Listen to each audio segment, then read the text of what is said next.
এই সময়ের সবচেয়ে বড় খবর, ইউক্রেনের ডোনেস্কে ভারী মাত্রায় গোলাবর্ষণ হয়েছে। রাশিয়া ইউক্রেনের মধ্যে 3 ঘন্টার থেকে বেশি আলোচনা হয়েছিল। 3 ঘন্টার বেশি সেই বৈঠক চলেছে।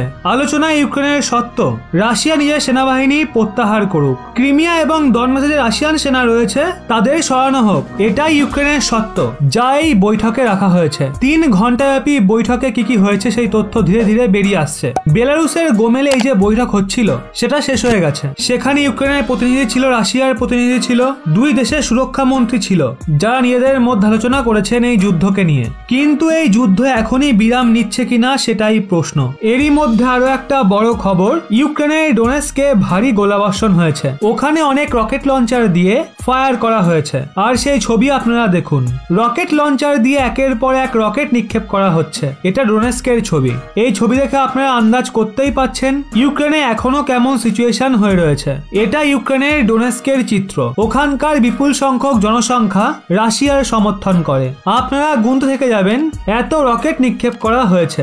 রাশিয়া ইউক্রেন যুদ্ধের মাঝে আরো একটা বড় খবর রয়েছে। আমেরিকার রাষ্ট্রপতি রাশিয়ার পরমাণু হুমকির মাঝে এটা বলেছে, আমেরিকাবাসীদের পরমাণু যুদ্ধ নিয়ে ভয় পাওয়ার দরকার নেই। এর থেকে বোঝা যায় একরকম হুমকিরও হাওয়া উঠেছে। ইনফরমেশন ওয়ারগান শুরু হয়ে গেছে, আইকিউ ওয়ারগান চলছে, কূটনৈতিক ওয়ারগান চলছে। এখন আমেরিকা রাশিয়ার এই হুমকির জবাব দিয়েছে।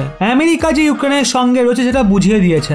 যেমন এখন জো বাইডেন বলেছে আমেরিকার কোন ধরনের পরমাণু হামলা নিয়ে ভয় পাওয়ার দরকার নেই। হোয়াইট হাউসের প্রবক্তা জেমস সাকি সাংবাদিকদের সঙ্গে কথা বলার সময় বলেন, পরমাণু হাতিয়ার নিয়ে ধরনের ভড়কে দেওয়ার মতো বয়ানবাজি খতরনাক। এটা রিস্ক আরো বাড়িয়ে দেয়। এর থেকে সবার দূরে থাকা উচিত, আর আমরা এতে সামিল হব না। ওদিকে ইউক্রেনের রাষ্ট্রপতি আবেদনে হস্তাক্ষর করেছে।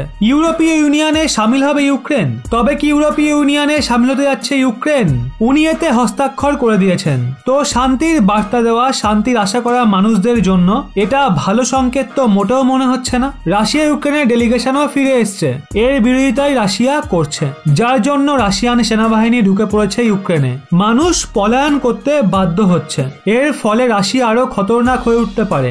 অলরেডি আগুনে ঘি ঢালার মতো কাজ, মারাত্মক ভয়াবহ হয়ে উঠতে পারে এর পরিণাম। আপনাদের কি মনে হয়